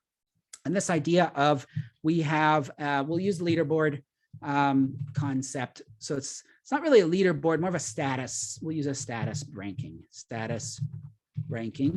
And so there is a positive ranking. So if you have a positive ranking, then you are a featured member of the site. But if that moves to a negative ranking, then you are a blocked member of the site. And the game launches with, you've been blocked. Maybe that's the name of the game, you've been blocked. And that's how the game opens up. Your favorite platform, you just made a new video, you put it out there, you come on and you've been blocked, which actually happens. I mean, people will log into their YouTube and they're a big blogger, and all of a sudden it's like, and I have been locked out of my account, or I can no longer post things. So status ranking is if it's positive, then you're featured. If you're negative, then you're blocked. So that's part of it. Who are the players be working with? So the challenge, so the game is actually opening up with the players themselves being the ones who have blocked, and then Ash and the organization will come in during Act 2. So the players in Act 1 are dealing with their own challenge, and then they turn to their ally for assistance, which is actually, if you look at Hero's Journey, there's this call to adventure, and then you decide to accept it or reject it. And then you turn to your ally is sort of second part. So in this case, the players have a reason to seek out what's going on. So this is going to be our big thing. So now when you make a challenge, there's 3 things you have to come up with. You have to come up with the starting point. You have to come up with the ending point, and then you have to come up with the process. So any puzzle that you're doing, these are the 3 pieces you need. Where are the players first? Where do the players want? Where do you want them when that's over? And what do they do to get from A to B? And that process needs to be where the learning outcome happens. So we know that and these are things that you may, in this case, I'm going to start with process, because I think that's the thing that's going to be the hardest to integrate, that we have to think about. So the process we want to do here is we want to have the players multiply to see how multiplying a negative number by a positive number is a greater negative number. That's going to be what we want them to do. And we want them to see that, because we'll have them look at like these leaderboard positions and to see what's going on with that. So that's the process we want them to do. We want them to see that you had last night when you went to bed. So here we go, starting point of the challenge. So last night, you posted your content yesterday. When you went to bed, you had 2 negative reviews and we'll say 10 positive reviews. So again, I'm just sticking numbers in there. And then as we build out the challenge, I will return and change those numbers. But it's just like we need a place to start to see if this is going to work. So when you went to bed last night, 2 negative reviews, 10 positive reviews. Now, what happens is in the morning, you wake up and you have 20 negative reviews. And do we want them to mess with the positive reviews at this? Yeah, let's actually do it like this. Let's see if we, and one positive review. I don't know if review is the right thing. We're going to say thumbs down and thumbs up because we're just looking at numbers. We're not looking at content here. Likes and dislikes. Yeah. Okay. So you had two, you had, okay. So we'll reframe this a little bit. So what say well, you had 10 likes and 2 dislikes. And when you wake up and you have 1 like and 20 dislikes. Okay. Now, right now, the math is easy. It's a power of 10 on both cases. We can make the math harder by making the numbers different. But this is where you have to think about what are our learners going to do? How much time do I want our learners to spend on this challenge? And so where do we want them to spend their time? And that's where, like, if I were to say, if, you know, just by changing, because what I see here is there's a multiplier. And that multiplier is going to be the clue that it's a robot and that it's the same multiplier. So it's 10 times as many likes, or 10 times as few likes. Your likes were reduced by 10 times and your dislikes were 10 times greater. But I could make that number not 10. I could make it 8. I could make it 4. Just by changing that number, I will make the challenge harder. Right now, though, at our point, we're just going to keep it easy. But you can see how it's, once you figure out your logic, then you can say, this is where the testing comes in. As I've found, people always make their challenges too hard. And so that always happens. So I start with round numbers. And then later on, if it's like, I need this to be more complex, then I'll make the numbers not round, but we'll stay with this for now. So, and we can always iterate in the sense that maybe like this is on the first day, the main character observed these numbers. Then maybe the second day, he saw it again decrease by 10 or increase by 10. You can always like make it a pattern. Or do you suggest that a challenge should just be really, really specific? I mean, so it depends sorry, upon whether, so I've done both. I've done it to where you provide them like a table and you say day 1, you had this many likes, this many dislikes, day 2, this and this, day 3, this and this. And then their challenge is looking for the pattern. So that's one route. Another, it depends upon how complex you want it. Because if you do it like with this and say, because you could also do it in multiple stages. You can say, all right, this is day 1. What's the pattern? Now you look at day 2, day 3, day 4. Now, do you see that pattern? You can also play with predictions to say, what do you predict will happen in day 2? If you saw this in day 1, each of these is going to be a different take. And this is where the game design part comes in, where you look to say, what's going to be interesting? What's still going to get at the learning outcome? Because that's what we need to do. So I've done it where you have, like I did one that was basically a data mining activity in a choose your own adventure style. They were trying to figure out why their ticket sales were down. And you could either look at adult, kid, or senior. You could look at morning, noon, or night. You could look at jungle, mountain, or swamp sales. And based on which you picked, you then got a new data chart the teacher would write on the board. So let's look at morning, noon, night. Okay, here's our morning, noon, night sales. Oh, we see that noon is way lower than the other 2. Okay, let's explore noon. Okay, do you want to explore student, teacher, child? And that was all done through if-then statements in the script. Do the students. So I basically had to write out every possible path. But the idea was, so you could do that as you're writing out the script, as you could say, what do you think is going to happen next? So it comes down to how much time you want to spend on the challenge. And actually just kind of looping back to that earlier, I remember you mentioning that generally you would keep act 1 about 5 minutes long and then another 5 minutes and the last one to be 10 minutes. Is there a specific reason for those numbers? Just because it builds on the flow. It also gives you, and again, this is where as you start to design your game, you will change that up. But I find that act 1, if you're keeping it as we're introducing the topic, now you are taking your knowledge and going a little further. Now you're doing something hard.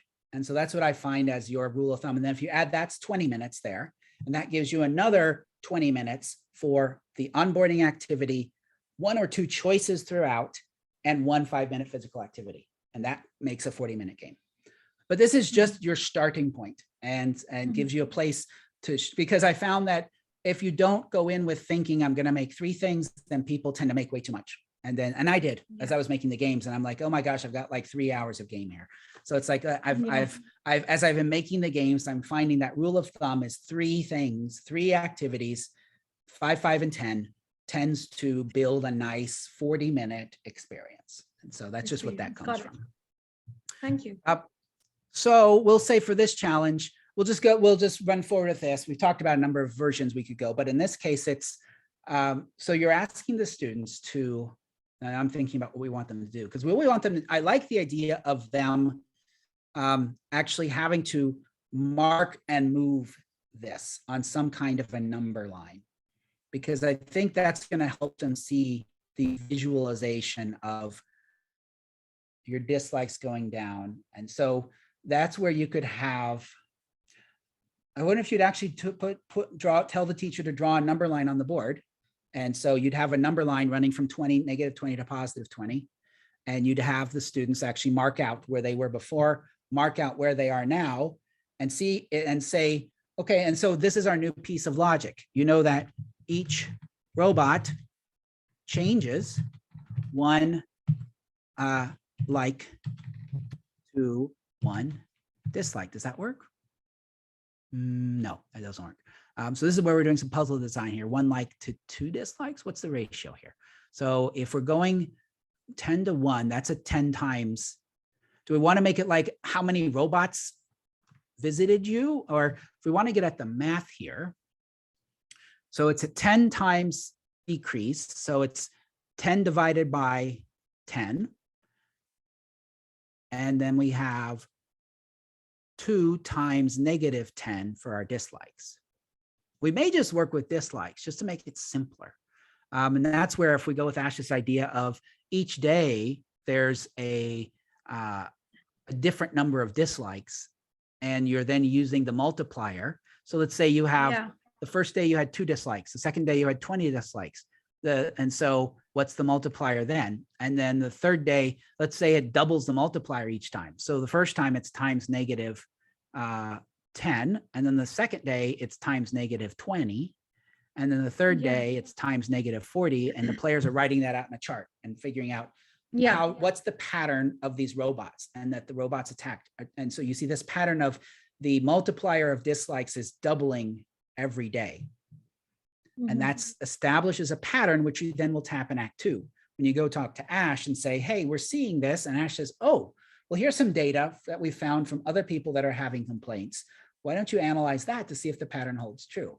And again, it's that multiplication of the negative 2 times 10.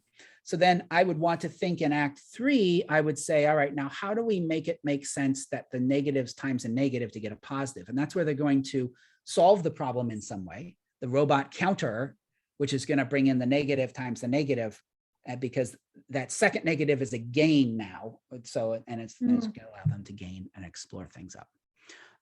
So I think at that point, we are going to stop our design. I think so the way, because I'm looking at the time and I want to have time for questions and feedback and reflection. What I do next in the worksheet, so I come up with this part is the hardest part, these 3 acts. But once I have the 3 acts, then I go back and say, okay, how does the game start? How do we get the player into Act 1? And I like to have a choice. I like to have something where the player is making a choice. Now, maybe that choice would be about what their content was. It can be, the choice can be it can be superficial, but it's designed to get the player into the role of who they're supposed to be. And that choice can then play out later on in a change of the narrative. So like with the bunnies, I let the players pick, you're going to start a bunny farm. Are you going to farm bunnies for meat? Are you going to farm bunnies for fiber? Are you going to farm bunnies for show and pets? Which do you want to do? And the players that talk about what they want, and based on what they pick at the start of the game, later on, when they start dealing with the GMO issues of bunnies, based on what kind of bunnies they're raising, it's going to have a different outcome. So if it's meat bunnies, then they're sick. If it's show bunnies, then they're mangy and their fur is thin. And if they're if they're show bunnies, they're grumpy bunnies, because you don't want sad show bunnies. And if they're fiber bunnies, then they're mangy. So I like to put a choice in there to get the players just thinking about their role. And then the other thing I like to do, and this one I think on social media, it might be fun. I like to have a physical activity. I like to have a 5-minute activity midway, maybe somewhere around the twist, where the players do something physically. So this could be hunting for found objects. So I made one game about dinosaurs, and the dinosaurs had been in an area, and the players need to figure out where the dinosaurs had been eating. So they're going out and counting the number of poops that are remaining. And so that's something that so I have to figure out if poops are appropriate. We're having that discussion right now, but kids like poop. And that's what you do. You track where all the poops have been. So that's a physical activity. In this case, with an espionage one, you might want to sneak something sneaky, like they're going to be sneaking into the headquarters to get at a data port, to be able to upload their own positive robots into the system that are going to do positive things. And so you might do a sneaking thing where you as the teacher play a guard, and the students have to make it to this spot without being seen by you. I always like to put in optional physical activity. And then you're thinking about how these choices align with the learning outcomes, and you add a reflection at the end where you ask people to say, okay, now you've explored these multiplications. What did you learn about, and in what careers might you use this concept? Because I always like to reflect back to that. And that's how you round out the rest of the game. So this worksheet's available at escapeif.com. You can find, and if you go to escapeif.com, you'll see in the top corner, there's a little link there about class resources. What you're going to find there is another worksheet I filled out with the bunny game, and I'm developing out the bunny game right now. So you can see another completed worksheet and the game script it turns into.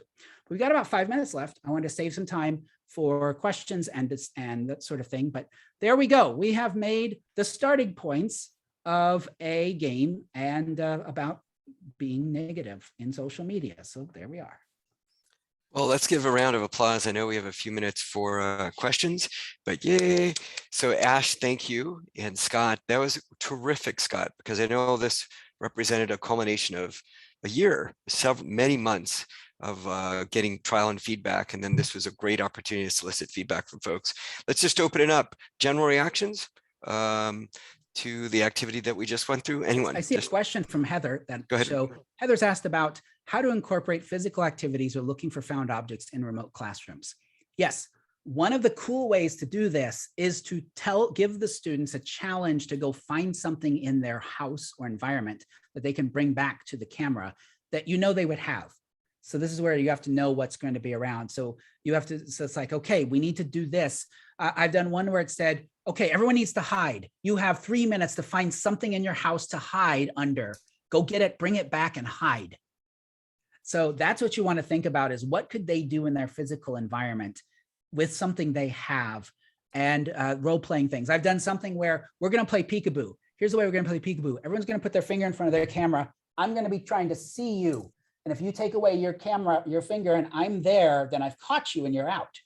And so you can play peekaboo there where you're trying to catch. So that's what you want to think about. How do you do something playful with them in their space that they can still engage with the game?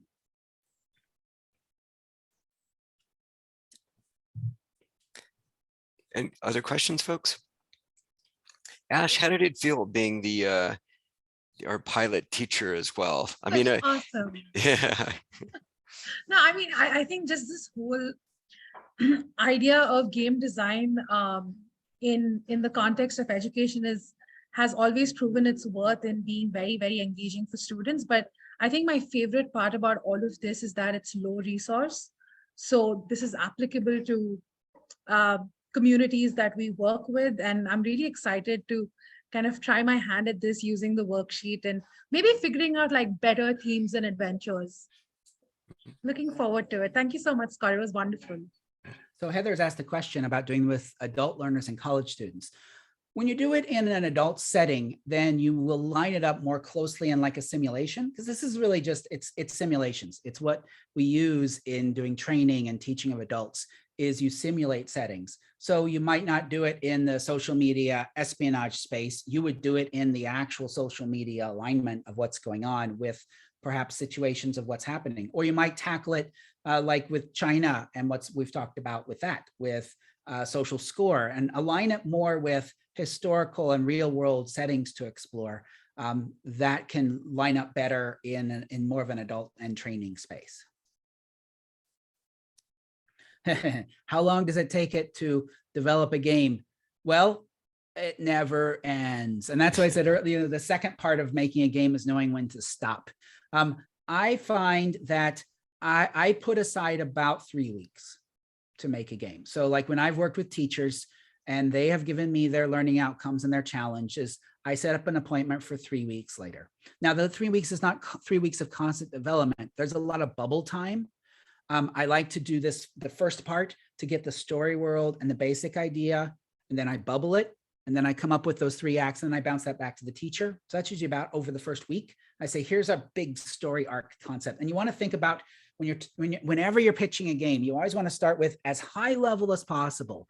And then you provide a few more details and a few more details. And so I pitch that back, get some feedback, and then I develop out one challenge, send that back, say, here's what one challenge looks like. Is this on the right level for your learners?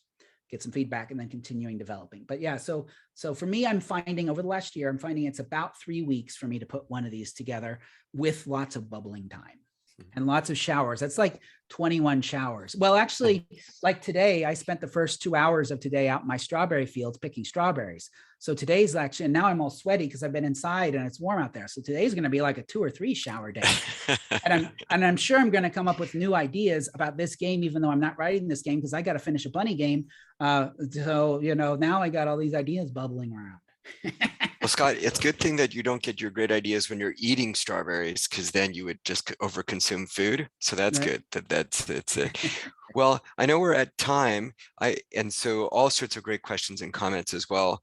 We very much are going to be continuing our relationship with Scott when he goes back to Wilfrid Laurier University, and then have just Nicole's been dropping in the link to the overall page that we have on our website, but actually more importantly, also links to the ongoing page that Scott will be developing. As Scott mentioned at the beginning, we're actually interested in having a repository of games that are produced, because Scott, what through my head is how many game ideas we just got from this 2-hour workshop, which was terrific. This is the most in-depth opportunity that we had.